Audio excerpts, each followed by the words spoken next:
নমস্কার বন্ধুরা, অবশেষে আপনাদের জন্য রয়েছে সুখবর। রাজ্যের অর্থাৎ পশ্চিমবঙ্গ রাজ্য সরকারের মন্ত্রিসভার আলোচনা থেকে অফিসিয়ালভাবে সমস্তটা জানিয়ে দেওয়া হলো। আপনাদের কাদের আবেদন করতে হবে, কারা আবেদন করতে পারবেন না, একই সাথে আপনাদের অবশেষে সম্পূর্ণ ঘোষণা হয়ে গেল যে কিভাবে আপনাদের টাকা ব্যাংক অ্যাকাউন্টে ঢুকবে, কাদের স্টেপ বাই স্টেপ কী কী কাজ করে রাখতে হবে, তার জন্য কি কি নিয়ম নতুন জারি হলো, কারা লক্ষ্মীর ভাণ্ডার পেত কিন্তু অন্নপূর্ণা ভাণ্ডার পাবেন না, সম্পূর্ণটা জানাবো। একই সাথে কারা আবেদন করতে পারবে, কবে থেকে আবেদন শুরু হবে এবং কাদের আবেদন করতে হবে না সেটাও জানাবো। A to Z অফিসিয়াল তথ্য নিয়ে বিস্তারিত ভিডিওতে জানাবো এবং শেষে নিজের ফোন দিয়ে এখনই অন্নপূর্ণা ভাণ্ডারের বা অন্নপূর্ণা প্রকল্পের টাকা পাওয়ার জন্য বা ৩,০০০ টাকা ব্যাংক অ্যাকাউন্টে সরকারি অনুদান পাওয়ার জন্য আপনাকে যেগুলো করে রাখতেই হবে এই মুহূর্তে সেটাও আমি বিস্তারিত অনলাইনে গিয়ে এখনই দেখাবো। আপনারা এখনই নিজের ফোন দিয়ে এভাবে করে নিতে পারবেন, স্টেপ বাই স্টেপ বলবো। কাজেই ভিডিওটি খুব গুরুত্বপূর্ণ যারা পশ্চিমবঙ্গের বাসিন্দা রয়েছেন এবং অন্নপূর্ণা ভাণ্ডারের সুবিধা পেতে চাইছেন। কাজেই ভিডিওটি প্রথম থেকে শুরু করে শেষ পর্যন্ত ওয়াচ করুন। ভিডিওটি ভালো লাগলে অতি অবশ্যই একটি লাইক প্রদান করুন। আমাদের পরিবারের সদস্য না হয়ে থাকলে বাংলা স্কিল চ্যানেলকে সাবস্ক্রাইব করুন। এখানে সমস্ত সরকারি অনুদান সম্পূর্ণটা আপনাদের আলোচনা করা হবে হাতে কলমে। এই ভিডিওতেও দেখিয়ে দেবো, সেরকমভাবে দেখিয়ে দেওয়া হবে এবং এই সাবস্ক্রাইব বাটনে ক্লিক করে অল বাটনে ক্লিক করে রাখুন, কারণ আপনাদের কোনো রকম টাকা লাগবে না, সম্পূর্ণ বিনামূল্যে আপনারা সাবস্ক্রাইব করতে পারবেন। আপনাদের একটি সাবস্ক্রাইব, একটি লাইক আমাকে এই ধরনের ভিডিও তৈরি করতে, আপনাদের জন্য পরিশ্রম করতে অনেক বেশি আগ্রহী করে তোলে এবং মোটিভেশন যোগায়। কাজে অবশ্যই সাবস্ক্রাইব করে রাখুন।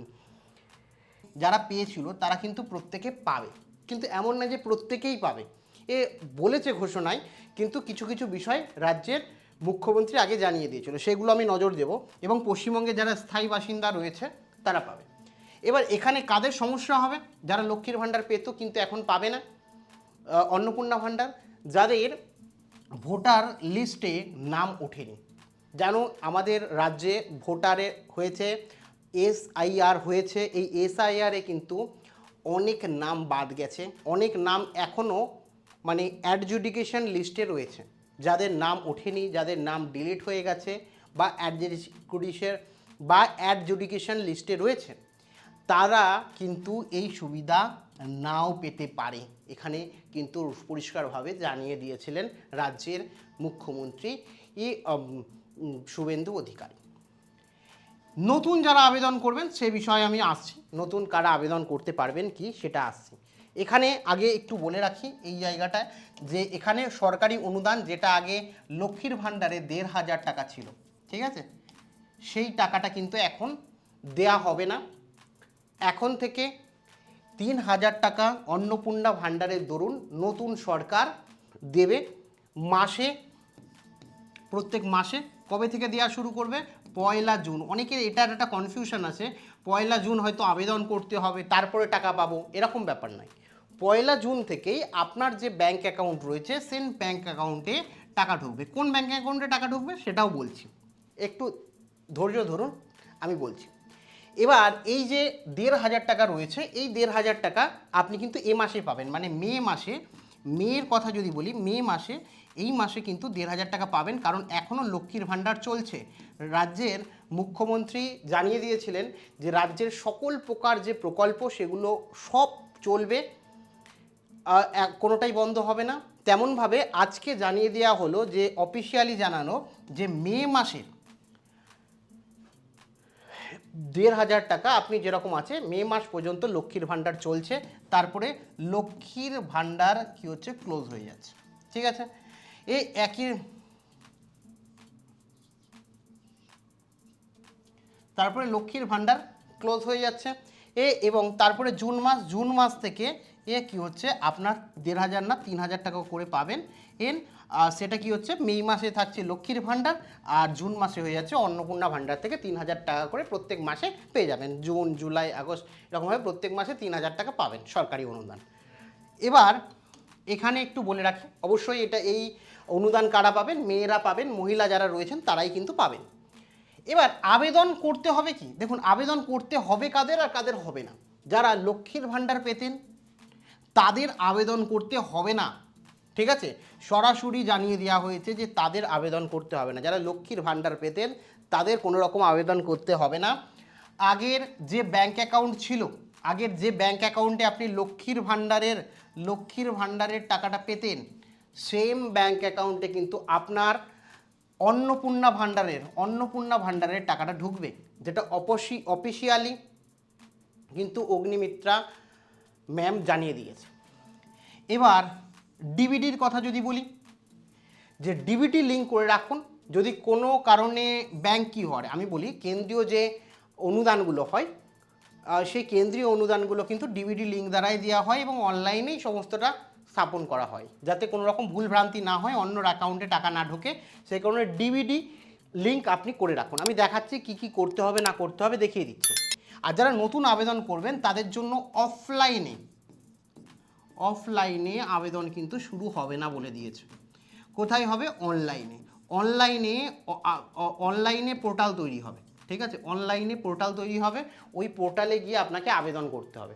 নতুনদের জন্য কবে আবেদন করা হবে, কবে পোর্টাল শুরু হবে সে নিয়ে বলা হয়নি, শুধু বলা হয়েছে যারা আগে লক্ষ্মীর ভাণ্ডার পেতেন তাদের সেম ডিটেলস রাজ্য সরকারের কাছে আছে। কারণ আপনিও আগে লক্ষ্মীর ভাণ্ডার পেতেন, রাজ্য সরকারের তহবিল থেকেই সেই টাকাটা আপনার ব্যাংক অ্যাকাউন্টে যেত। আমরা যে ট্যাক্স দিই সেই ট্যাক্সের টাকাই রাজ্য সরকারের কাছে থাকে, সেই রাজ্য সরকার সেই টাকাটা আমাদের অনুদান হিসাবে দেয়। এবার রাজ্য সরকারের তহবিল এক আছে, শুধুমাত্র সরকার চেঞ্জ হয়েছে এবং সরকার চেঞ্জ হয়ে আগে যেটা লক্ষ্মীর ভাণ্ডার ছিল সেটাকে অন্নপূর্ণা ভাণ্ডার করেছে এবং নতুন সরকার কি করেছে, যেটা ১,৫০০ টাকা সরকারি তহবিল থেকে দেওয়া হতো সে তার বদলে ৩,০০০ টাকা সরকারি তহবিল থেকে দিচ্ছে। তার মানে কি, এখানে আপনার যে ডিটেলস সেটা রাজ্য সরকারের কাছে আগেভাগেই আছে। তো আপনার সমস্ত ডিটেলস, সমস্ত ব্যাঙ্ক অ্যাকাউন্ট, আপনি যে লক্ষ্মীর ভাণ্ডারের যারা যোগ্য ছিলেন তারাই অন্নপূর্ণার ভাণ্ডারের যোগ্য, একই প্রকল্প, সেই কারণে আর আবেদনের প্রয়োজন নেই। ১ তারিখ থেকে আপনার ব্যাঙ্ক অ্যাকাউন্টে টাকা ঢুকবে। আর যারা নতুন, যারা আগে আবেদন করেননি লক্ষ্মীর ভাণ্ডারে, নতুন করে আপনার বয়স হয়েছে ২৫ বছর, আপনি আবেদন করতে পারবেন। তো এক্ষেত্রে তাদের ক্ষেত্রে ২৫ বছরের বেশি বয়স লাগবে, তো তাদের ক্ষেত্রে নতুন করে আবেদন শুরু হবে বলেছে, সেটা অনলাইনে শুরু হবে। কবে শুরু হবে বলেনি, শুরু হলে আমি আপনাদের ডিটেলসে একটা ভিডিও বানিয়ে দেবো। এবার আপনার কাজ কি, আপনার কাজ হচ্ছে প্রথমে ব্যাঙ্ক অ্যাকাউন্ট, আপনার যে লক্ষ্মীর ভাণ্ডারের ব্যাঙ্ক অ্যাকাউন্ট ছিল বা ব্যাঙ্ক অ্যাকাউন্ট যেটা আছে সেটাকে কেওয়াইসি আপডেট করা, আর ডিবিটি লিঙ্কে কি ব্যাঙ্ক অ্যাকাউন্ট আছে সেটাও চেক করা, প্রয়োজনে সেটাকেও আপডেট করে রাখা, কারণ ডিবিটি লিঙ্ক দ্বারাও কিন্তু কেন্দ্রীয় সরকার টাকা দেয়। এখন আপনাদের কিভাবে ডিবিটি লিঙ্ক চেক করবেন বা আপনাদের সরকারি অনুদান পাওয়ার জন্য কোন কোন বিষয়গুলো করে রাখা দরকার, দেখুন সবার প্রথমে আমি এখানে বলে রাখি, ফোনের স্ক্রিন দিয়েই দেখাচ্ছি, আপনারা গুগলে চলে যাবেন, সার্চ করবেন আধার ব্যাংক সিডিং। তো এখানে প্রথম এই ওয়েবসাইটে চলে আসবে, মাই আধারের ওয়েবসাইটে যাবেন, এনপিসিআই এর ওয়েবসাইটে গেলেও হবে, কিন্তু এখানে কিন্তু বেশিরভাগ সময় সাইট খোলে না। তো এই জন্য মাই আধার ওয়েবসাইটে চলে যাবেন, এই ওয়েবসাইটে যাবেন, ওই ওয়েবসাইটে গিয়ে এখানে মাই আধারে লগ ইন অপশান যেটা রয়েছে, এই লগ ইন অপশানে আপনি ক্লিক করবেন। যেই লগ ইন অপশানে ক্লিক করবেন আপনার কাছে এরকম আধার নাম্বার, এন্টার আধার নাম্বারের জায়গায় আপনার আধার নাম্বার দেবেন এবং এই যে কি ক্যাপচার কোডটি রয়েছে সেম ক্যাপচার কোড এখানে দেবেন, দিয়ে কন্টিনিউ উইথ আপনার হচ্ছে লগ ইন উইথ ওটিপিতে ক্লিক করবেন। যেই লগ ইন উইথ ওটিপিতে ক্লিক করবেন সরাসরি আপনার কিন্তু এখানে দেখতে পারবেন একটা ওটিপি আপনার আধার কার্ডের সঙ্গে যে ফোন নাম্বার রেজিস্টার করা আছে সেই ফোন নাম্বারে চলে এসেছে, সেই ওটিপিটা দেবেন এবং লগ ইন অপশানে ক্লিক করে দেবেন। যেই লগ ইন অপশানে আপনি ক্লিক করবেন এরকম একটা ইন্টারফেস আসবে, এটাকে এই ক্রস চিহ্ন দিয়ে কেটে দেবেন। কেটে দেওয়ার পর আপনার এখানে এরকম একটা অপশান আসবে, অনেকগুলো অপশান রয়েছে, তার মধ্যে আপনি দেখবেন এখানে লেখা আছে bank seeding status. Bank seeding status এখানে আপনাকে ক্লিক করতে হবে। যেই এখানে আপনি ক্লিক করবেন তখন আপনার আধার নাম্বার ওপরে দেওয়া থাকবে এবং এখানে ব্যাংকের নাম, ব্যাংক নেম দেওয়া থাকবে, যে আপনার কোন ব্যাংকটা ডিবিটি লিঙ্ক আছে, সেই অ্যাকাউন্টটা অ্যাক্টিভ আছে কিনা, যদি অ্যাক্টিভ থাকে তাহলে অ্যাক্টিভ চিহ্ন দেখাবে এবং লাস্ট কবে আপডেট দেওয়া হয়েছে, ঠিক আছে, দেখে নিতে পারছেন। যদি অ্যাক্টিভ থাকে এবং এই ব্যাংক অ্যাকাউন্টের লাস্ট 4টে এই ব্যাংক অ্যাকাউন্টে যদি রাখতে চান ডিবিটি লিঙ্ক তাহলে ভালো, যদি না রাখতে চান তাহলে কি করবেন, বা অন্যভাবে কীভাবে চেক করবেন একটু দেখে রাখুন। এবার এনপিসিআই গুগলে সার্চ করবেন এনপিসিআই বলে, তো অফিসিয়াল ওয়েবসাইটে চলে যাবেন। এখানে দেখতে পারবেন দুটো অপশান, একটা হচ্ছে আধার সিডিং ডিসিডিং, যারা ডিবিডি লিঙ্কের ব্যাঙ্ক অ্যাকাউন্ট চেঞ্জ করতে চাইছেন তারা আধার সিডিং ডিসিডিংয়ে ক্লিক করবেন, ঠিক আছে। ক্লিক করার পর এখানে আপনার আধার কার্ড নাম্বারগুলো দেবেন এবং এখানে সিডিংয়ে ক্লিক করবেন, এই যে সিডিংয়ে টিক দেবেন। দেওয়ার পর এখান থেকে আপনি যে ব্যাঙ্ক অ্যাকাউন্ট আধার কার্ডের সাথে যুক্ত করতে চাইছেন সেই ব্যাংকের নামটা এখানে ক্লিক করলে আসবে এসবিআই, পাঞ্জাব ন্যাশনাল ব্যাঙ্ক। আপনার যে ব্যাংকে আপনি লিঙ্ক করতে চান সেই ব্যাংকটার নাম সিলেক্ট করে নেবেন। নাম সিলেক্ট করার পর অ্যাকাউন্ট নাম্বার এখানে আপনি দেবেন, সেম অ্যাকাউন্ট নাম্বার এখানে আপনি দেবেন। শুধু অ্যাকাউন্ট নাম্বারই দিতে হবে। আপনি যে ব্যাংকে লিঙ্ক করতে চান সেই ব্যাংকের নামটা এখানে সিলেক্ট করবেন এবং তারপরে ব্যাংকের অ্যাকাউন্ট নাম্বারটা দেবেন, আবার সেম অ্যাকাউন্টার নাম্বারটা দেবেন, দেখে নির্ভুলভাবে দেবেন। দেওয়ার পর কিন্তু এই অ্যাকাউন্ট নাম্বারে দিতে হবে। দেওয়ার পর কী হচ্ছে, আপনাকে এরকম একটা চেক বক্স দেবে, আপনি চেক বক্সে টিক করবেন। টিক করে দিলেন, চেক বক্সে টিক করার পর নিচে চলে যাবেন। নিচে চলে গেলে আপনার কাছে এরকম একটা কী হচ্ছে তোমার ক্যাপচার কোড আসবে, দেখে লিখবেন। যেমন এখানে আছে 374617, সেরকম দেখে লিখবেন। আপনার ওখানে যা আসবে দিয়ে সাবমিটে ক্লিক করবেন।